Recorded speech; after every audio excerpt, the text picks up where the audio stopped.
Ah, voilà. Et maintenant, je laisse la place à Paul. Sois bienvenu parmi nous, chers frères.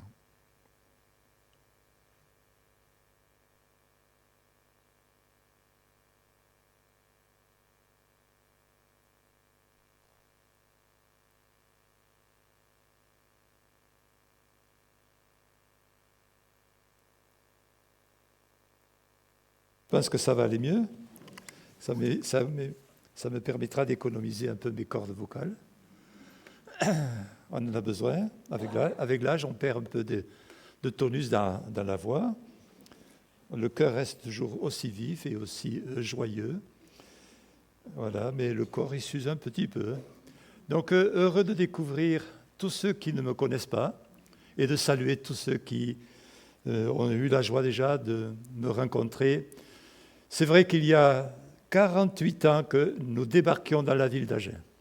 48 ans déjà, avec nos 4 enfants. L'aîné avait juste 10 ans. Ensuite, le second avait 8 ans. Et puis, il y avait les 2 dernières filles qui avaient 3 ans et 1 an. Bon, aujourd'hui, ils ont fait de nous des grands-parents, des arrière-grands-parents. Voilà, on a une petite famille assez nombreuse, avec 15 petits-enfants et 11 arrière-petits-enfants, mais c'est pas fini. Hein. Bon, on ne sait pas si on les verra tous. Hein. Bon, tant que nous sommes sur la terre, on a la joie de pouvoir voir la famille s'agrandir.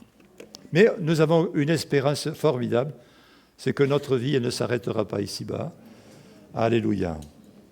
Le message de ce matin va un petit peu dans la suite de ce qui vient d'être partagé par Bernard. Alors je vais mettre le contact ici, parce que j'ai un diaporama, je me modernise avec le temps. Il faut du temps des fois avec les vieux pour arriver à se moderniser. Mais je voudrais vous parler des bienfaits. Naissance physique aussi, matérielle. Alors on va mettre la diapo en route, c'est le titre, vous voyez, les bienfaits de la reconnaissance. Alors peut-être que je vais vous choquer avec la deuxième diapo. Je vais essayer de faire avancer.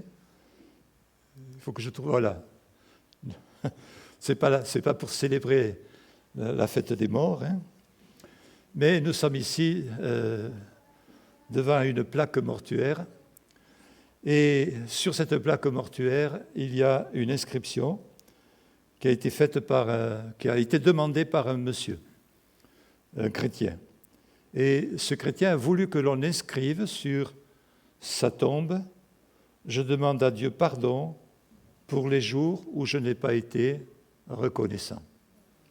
Ce sont dans des circonstances assez particulières que cela s'est produit.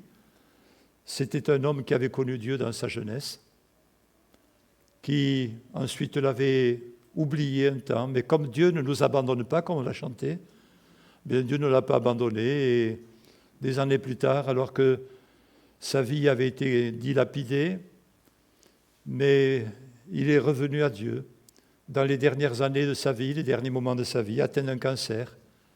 Il a cherché le secours de Dieu.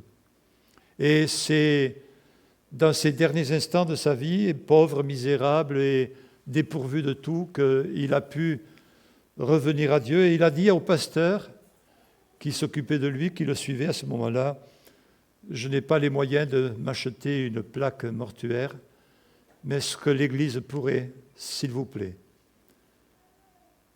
acheter une plaque mortuaire le jour de ma mort pour inscrire ces paroles, je demande pardon à Dieu pour tous les jours où je n'ai pas été reconnaissant. » Quand j'étais au catéchisme, parce qu'avant de devenir pasteur, je suis allé à l'Église catholique, et quand j'étais au catéchisme, on m'enseignait qu'il y avait des péchés mortels et des péchés véniels. Bon, on sait que dans la Bible, ça n'existe pas. Mais quand même, quelque part, on a tendance à classifier les péchés. Il y a de gros péchés, et puis il y a des péchés peut-être un peu... Bon, c'est moins important, quoi. Et pourtant, cet homme a été convaincu qu'il avait commis un péché énorme, puisqu'il a voulu que cela soit inscrit sur sa pierre tombale. Je demande pardon à Dieu pour tous les jours où je n'ai pas été reconnaissant. Et je crois que s'il a été conscient de cette responsabilité, c'est parce que peut-être il a pris conscience aussi de ce texte de l'Écriture. Rendez grâce à Dieu en toutes choses. Rendez grâce à Dieu en toutes choses. Car c'est à votre égard la volonté de Dieu en Jésus-Christ. En toutes choses. Vous connaissez le sens du mot « toutes » hein? Dans les bonnes, comme dans les moins bonnes. Dans le travail, comme dans le chômage. Dans la disette, comme dans l'abondance. Dans le succès, comme dans l'échec. Ce n'est pas toujours facile. Quand ça va bien, c'est facile. Mais quand ça va mal, c'est un peu plus compliqué. Rendez grâce à Dieu en toutes circonstances, en toutes choses, en toutes situations. Car c'est la volonté de Dieu. C'est la volonté de Dieu en Jésus-Christ. C'est la volonté. Quand on ne fait pas la volonté de Dieu, qu'est-ce qu'on fait? On pêche. Le péché, c'est ne pas accomplir la volonté de Dieu. Et donc, ne pas être reconnaissant en toute chose, c'est aussi commettre un péché. Et donc, la reconnaissance est importante parce que non seulement Dieu l'attend, la demande, et si nous ne l'accomplissons pas, eh bien nous sommes à côté de la volonté de Dieu. Comme Dieu nous demande de ne pas tuer, mais il nous dit aussi que si nous médisons de quelqu'un, c'est comme si nous le poignardons, nous le tuons. Et si nous oublions d'être reconnaissants et de rendre grâce à Dieu en toutes choses, eh bien, c'est aussi coupable que de commettre un meurtre. Dans l'Épître aux Colossiens, ça n'a pas sauté, voilà. Je vérifie quand même, comme il n'y a pas l'écran devant, je regarde derrière. Hein. Oh là là, excusez-moi.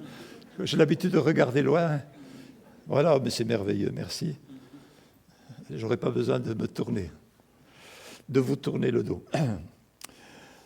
Dans l'Épître aux Colossiens, au chapitre 3, verset 17, l'apôtre Paul ajoute « Quoi que vous fassiez, en parole ou en œuvre, faites tout au nom du Seigneur Jésus, en rendant par lui des actions de grâce à Dieu le Père. » En tout ce que nous faisons, lorsque nous donnons la dîme, rendons grâce à Dieu.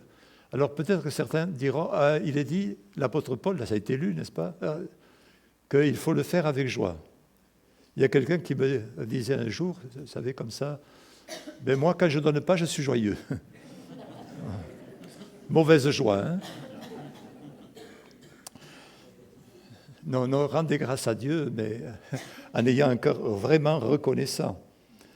Tout ce que vous faites, tout ce que vous accomplissez, nous devons rendre grâce à Dieu. Alors il y a deux attitudes, il y a deux possibilités. Soit je me plains dans les situations compliquées, soit je rends grâce à Dieu. Soit je me lamente, soit je rends grâce à Dieu. Quand je subis un problème, une agression, une difficulté, soit je gémis, je murmure, je râle, ou alors je rends grâce à Dieu. Le choix est simple. Hein. Et c'est vrai que parfois, moi je me suis rendu compte que c'est plus facile de râler et de murmurer quand ça va mal que de rendre grâce à Dieu. Enfin, vous êtes meilleur que moi, mais moi je me suis rendu compte pour moi en tout cas. Hein. C'est pas facile. Hein. Pas facile quand ça va mal, de rendre grâce à Dieu. Les paroles amères, les paroles qui nous blessent, ce n'est pas facile de rendre grâce à Dieu. Quand nous sommes dans la tribulation, dans la difficulté, dans l'épreuve, ce n'est pas facile de rendre grâce à Dieu. Et pourtant, c'est la volonté de Dieu. Dieu désire que nous lui soyons reconnaissants. Alors, il y a une conséquence. Quand je murmure et que je râle, que je ne rends pas grâce à Dieu, quand je me plains, c'est difficile de développer un comportement, je dirais un comportement agréable avec les autres. Vous savez, quand on est dans la difficulté et qu'on commence à râler, murmurer, on n'est pas attractif. Hein. On n'est pas attractif. Il y a des personnes comme ça, elles sont toujours en train de se plaindre, de râler, de murmurer. Enfin, pas vous, mais ça existe. Hein. Et c'est pas agréable quoi, de les fréquenter. Hein. Mais vous rencontrez quelqu'un qui, alléluia, gloire à Dieu, ça vous fait du bien, quoi. Hein. Alors, c'est vrai que ce n'est pas facile, mais en même temps, ça bénit les autres quand nous rendons grâce à Dieu. C'est une bénédiction que nous communiquons. Non seulement nous nous faisons du bien à nous-mêmes, mais nous bénissons aussi ceux qui nous entourent. En effet, l'un des remèdes au murmure ou à la médisance même, c'est la reconnaissance. L'une des raisons qui nous empêche de vivre dans la reconnaissance et les actions de grâce, c'est que nous oublions parfois que nous devons tout à Dieu. Dans le livre de Jacques, il est écrit « Tout nous vient du Père des Lumières. » Tout. Alors les bénédictions, même les épreuves. L'apôtre Jacques dit « Considérez comme une joie extrême les diverses épreuves. » C'est pas facile. Hein. Pas facile. Tout, parce que tout nous vient de... Parce que finalement, Dieu a un programme pour nos vies qui dépasse ce que nous pouvons comprendre et de tout ce que nous pouvons imaginer. Il a un plan extraordinaire. Moi, je vois la vie, par exemple, de Joseph dans la Bible, ou la vie de Job. Enfin, vous pourrez regarder un petit peu la vie de certaines personnes. Ils n'ont pas été gâtés, hein. Ils ont eu des difficultés, ils ont eu des problèmes. Mais finalement, on s'aperçoit qu'il y avait un fil, une trame, qu'il y avait un plan de Dieu. Et même quand je passe par l'épreuve, Dieu a un plan. C'est pourquoi je peux lui rendre grâce. Je ne comprends pas le plan. Je ne comprends pas pourquoi je passe par là. Mais Seigneur, aujourd'hui, je veux te rendre grâce. Parce que tu as une destinée pour ma vie. Tout nous vient du Père des Lumières. Alors, il y a un problème qui nous empêche d'être reconnaissants, c'est quand nous commençons à penser que tout nous est dû. Lorsque mes grands-parents, paternels, maternels, sont arrivés en France, c'était des migrants espagnols qui sont arrivés dans les années 20, après la Première Guerre mondiale. Ce sont mes grands-parents qui sont venus chercher du boulot en France, parce qu'en Espagne, il y avait le chômage, et en France, beaucoup de jeunes étaient morts, et il fallait de la main-d'œuvre. Et donc mes grands-parents sont venus et ils ont émigré en France. Et ils ont été très heureux de trouver du travail. Ils ont été très heureux de pouvoir nourrir leurs 4 enfants pour ce qui était de mes parents paternels, mes grands-parents paternels. Et ce qui était de mes grands-parents maternels, c'était 8 enfants, alors c'était encore pire. Mais ils avaient la possibilité en France de nourrir leur famille, de travailler. Oh, bien sûr, ce n'était pas le Pérou. Ce n'était pas encore la sécurité sociale pour tous comme aujourd'hui. Ce n'était pas les avantages que l'on peut vivre, qu'on peut connaître aujourd'hui. Il n'y avait pas la semaine, il n'y avait pas les 5 semaines de congé, ça n'existait pas à l'époque. Mais en fait, quand même, il y avait du boulot. Et ils pouvaient nourrir leurs enfants. Et ils ont élevé leur famille. Et puis, ça a fait comme moi. Il y a eu des petits, des parents, des petits-enfants. La famille s'est agrandie. Maintenant, moi, je suis devenu un vieux. Mais je regarde mes cousins. Je regarde un peu toute la famille, là. Il n'y a pas longtemps, on a fait une cousinade, là, tous les cousins du côté de ma maman, on a fait ça aussi avec les cousins du côté de papa. Enfin, c'est une grande famille, vous voyez. Et alors, aujourd'hui, il y en a qui se promènent en Tesla. Voilà.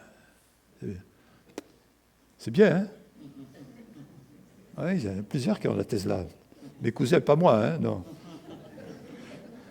Moi, je me contente de la Peugeot, hein, c'est tout. Hein. Mais bon, et ce qu'il y a de curieux, c'est que ils ont de belles maisons, de belles villas, des piscines, enfin, ouais. Ça s'est bien développé, quoi, la famille. Mais je m'aperçois qu'ils sont râleurs un peu. Hein?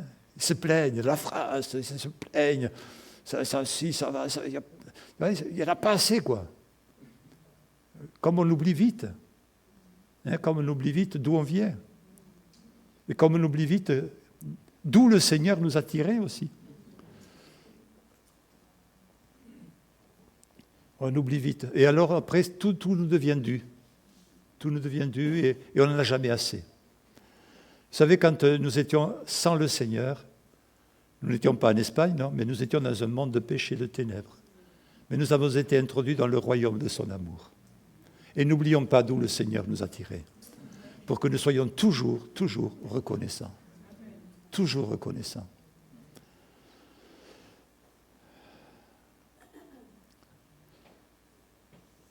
Oui, parce que lorsque tout devient un dû, nous perdons la reconnaissance. Or, dans le royaume de Dieu, rien ne nous est dû, mais tout est grâce. Nous l'avons chanté d'ailleurs. Hein. C'est par sa grâce, amen. Tout est grâce, tout est grâce. Merci Seigneur pour cette grâce extraordinaire. Je ne mérite rien, rien ne m'est dû, mais je te bénis de tout, Seigneur, et de ta présence infinie, de ta grâce infinie. Alors, on va un petit peu rappeler l'histoire du peuple d'Israël. Vous savez, il y a deux chapitres, c'est Exode 15 et Exode 16. Exode 15, vous savez comment c'est? C'est la traversée de la mer Rouge, hein, avec Myriam qui commence à danser, à chanter. « Alléluia, l'Éternel a vaincu le char et son cavalier. Gloire à Dieu !» C'est formidable, quoi. Hein, chapitre 15, c'est la joie. Hein, c'est la louange, c'est les danses, c'est la célébration, c'est la reconnaissance, parce qu'on est sorti d'Égypte, gloire à Dieu, merci Seigneur, c'est formidable. Mais il ne faut pas aller loin, hein, chapitre 16. Bam. Ça arrive vite des fois, l'ingratitude. Hein. Ça arrive vraiment vite. Hein. Et commence à râler au chapitre 16, il dit, ouais, là-bas en Égypte, on avait quand même de la viande. On mangeait des oignons, de l'ail, des concombres. Et ici, on n'a qu'une misérable nourriture. Et ils oublient d'être reconnaissants. Et parfois, ça arrive vite aussi, hein, l'oubli des bienfaits de Dieu.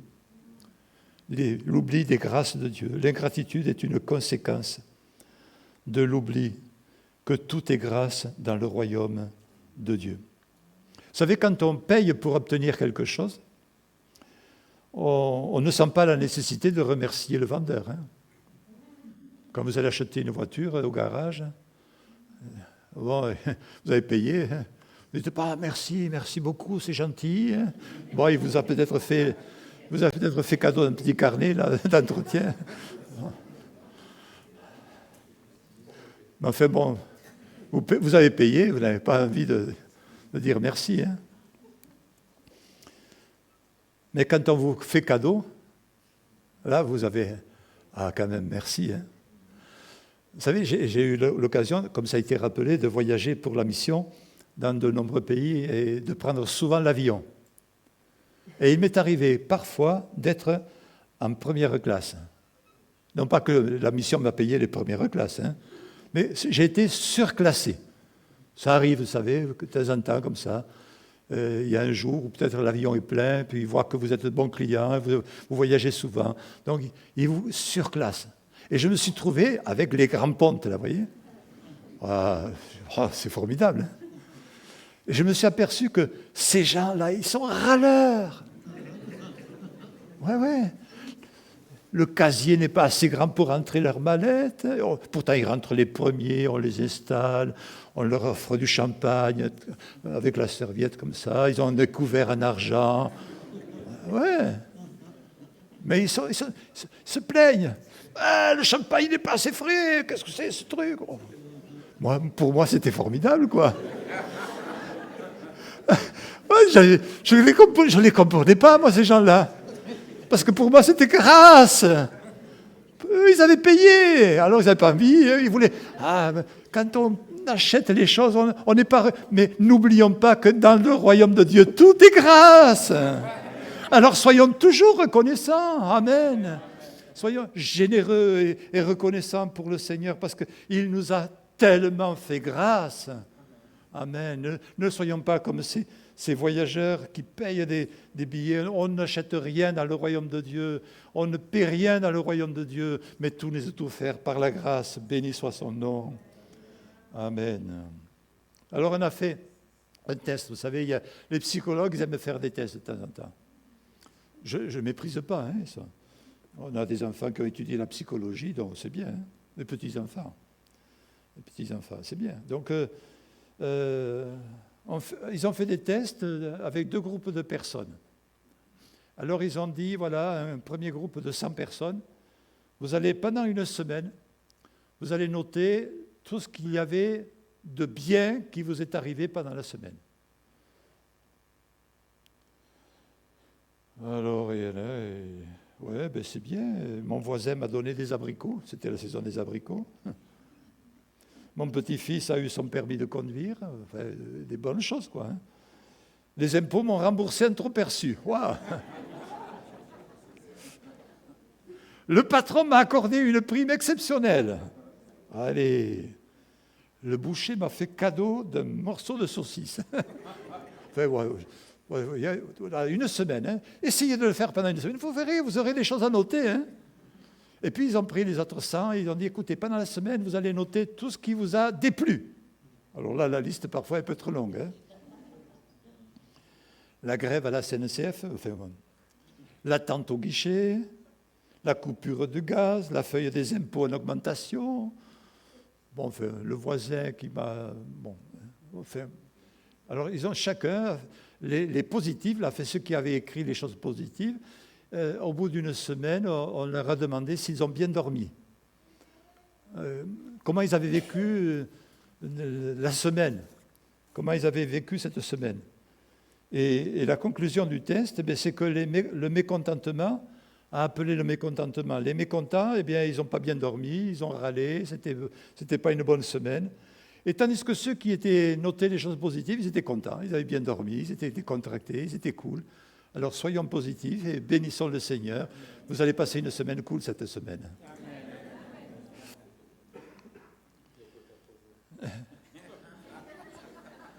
Alléluia.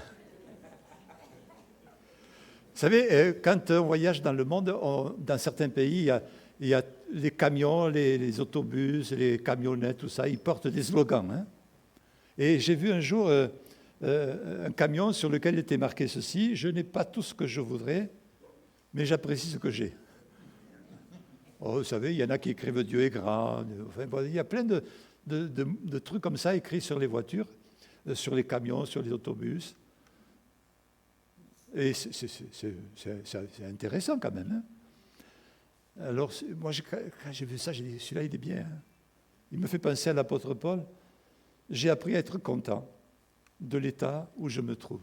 Voilà. Je n'ai pas tout ce que je voudrais, mais j'apprécie ce que j'ai. Sachant apprécier ce que nous avons. J'ai le Seigneur. Qu'est-ce que je voudrais de plus? Si nous avons le Seigneur, il ne nous manque rien. Nous avons tout pleinement en lui. Alléluia. Les premières fois où je prêchais, ça va durer un peu, il y avait parfois des personnes qui étaient dans l'auditoire, on voyait, ils étaient un peu fermés comme ça. Ça passait pas, quoi. Il faut dire que je n'étais pas mon prédicateur aussi. Et peut-être que je leur faisais du tort avec ce que je disais, ça ne leur convenait pas. Je les voyais là. Des fois après, à la sortie, ils me prenaient par la cravate. Enfin, j'ai l'avantage, c'est que j'ai plus de cravate. Et donc, et ça me troublait, ça n'allait pas. Et puis, un jour, j'ai dit, mais ce serait mieux que je regarde ceux qui sourient. Vous savez, c'est toute une question de perspective. Si tu regardes ce qui ne va pas, ça te trouble. Mais si tu regardes ce qui va, ça te fait du bien. Amen. Et le contentement, c'est justement de savoir regarder que nous avons tout avec le Seigneur. Amen. Oui, soyons reconnaissants.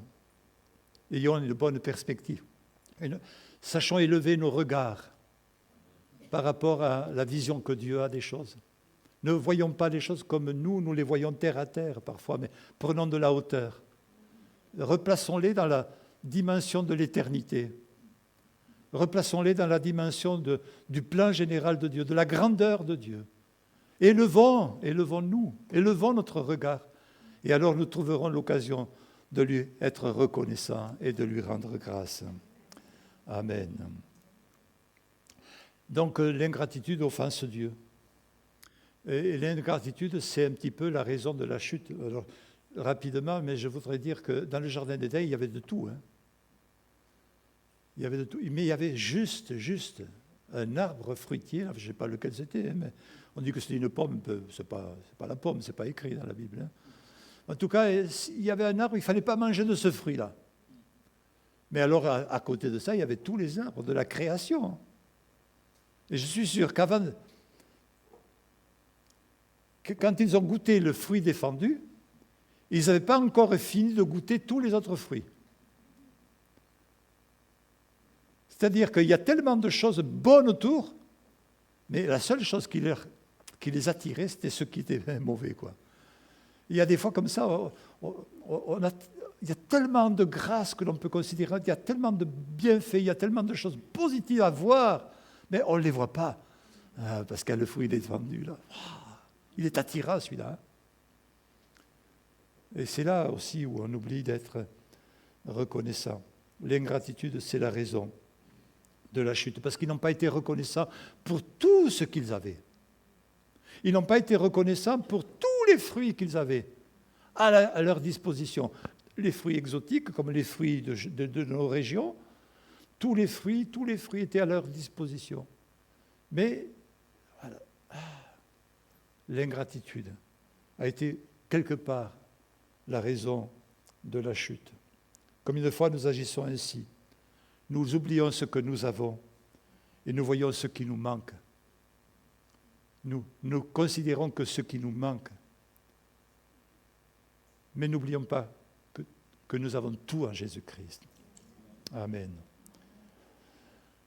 Alors, quand nous étions en Afrique, on avait justement le privilège d'avoir des avocats en abondance. Je ne sais pas si vous aimez les avocats, mais pas ceux qui sont aux tribunaux. Ceux-là, si on peut les éviter, c'est mieux. Mais le fruit, l'avocat. Alors, on avait des avocats en abondance. Et ma maman, elle avait l'habitude, quand nous étions enfants, de nous faire des omelettes aux petits pois. Bon, il y en a peut-être qui n'ont jamais goûté une omelette aux petits pois, mais je vous assure, c'est bon. Donc, elle faisait frire les petits pois frais, comme ça, puis avec une omelette, c'était bon, un petit peu d'oignon. Enfin. Je vous donne envie, c'est l'heure du repas. Et donc, quand je suis arrivé en Afrique, j'ai vu des avocats, j'ai dit, ça ressemble un peu au petit pois si je le coupe en petits morceaux. Alors j'ai dit, je vais le faire revenir là, avec un peu d'oignon, et puis je vais y ajouter les œufs, je vais faire une omelette. N'en mangez jamais. C'était un mélange abominable. Et voyez-vous, il y a un truc qui est abominable aux yeux de Dieu. Il y a un truc vraiment abominable aux yeux de Dieu, c'est quand nous ne voyons pas tous les bienfaits de Dieu et que nous y apportons nos murmures, que nous voyons ce qui nous manque, ce qui ne va pas. Alors, au lieu de lui être reconnaissant pour ce que nous avons, nous plaignons, nous râlons, nous gémissons, et quelque part pour Dieu, cela lui est désagréable. Comme pour les Juifs qui étaient dans le désert et qui ont murmuré contre eux, c'était désagréable au Seigneur. N'oublions pas d'être reconnaissants à Dieu pour toutes choses, afin de lui être agréable. Bon, quand même, il faut que j'avance, parce qu'après, ça va être l'heure du repas. On avance. Voilà. Donc je viens de vous le dire. Quand de la même bouche sortent la bénédiction et la malédiction, comme le dit Jacques, chapitre 3, verset 10.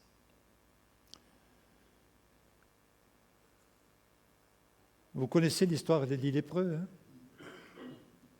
Combien ont été reconnaissants? Alors, je ne sais pas si ça représente le taux de reconnaissance dans les assemblées. Je ne sais pas, hein? En tout cas, l'ingratitude peut-être est plus fréquente qu'on peut l'imaginer. Elle peut se manifester. C'est un mal qui m'a touché. Je n'accuse personne. J'ai été ingrat. Je n'ai pas toujours su être reconnaissant.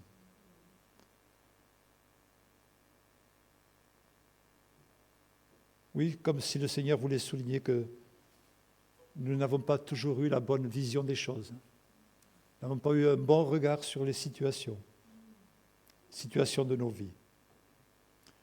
Alors qu'il nous demande de rentrer dans ses portes avec des actions de grâce, dans ses parvis avec des cantiques, de le célébrer, de bénir son nom, car il est bon et sa bonté dure à toujours, sa fidélité de génération en génération, d'être généreux dans nos dons, dans nos offrandes, parce qu'il ne nous laissera jamais tomber.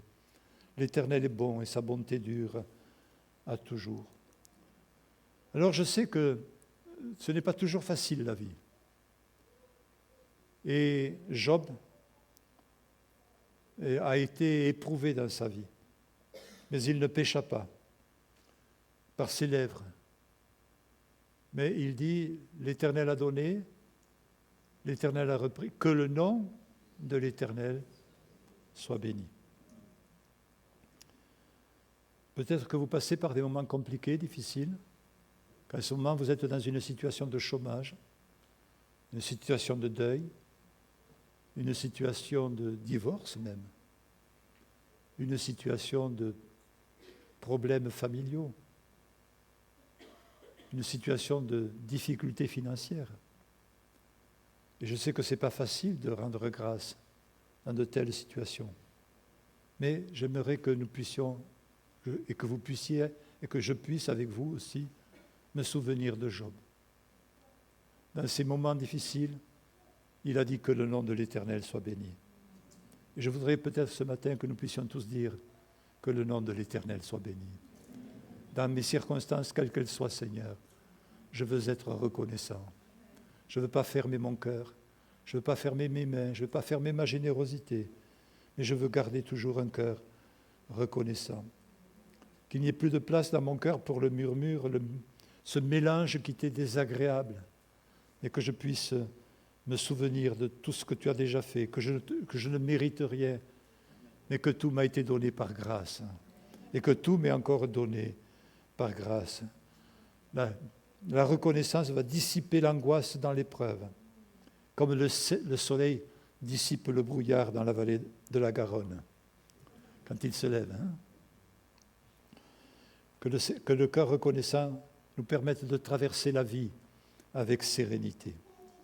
Alors pour en revenir à cet homme que je mentionnais, qui avait demandé à son pasteur d'inscrire sur sa pierre tombale, je demande pardon à Dieu pour tous les jours où je n'ai pas été reconnaissant.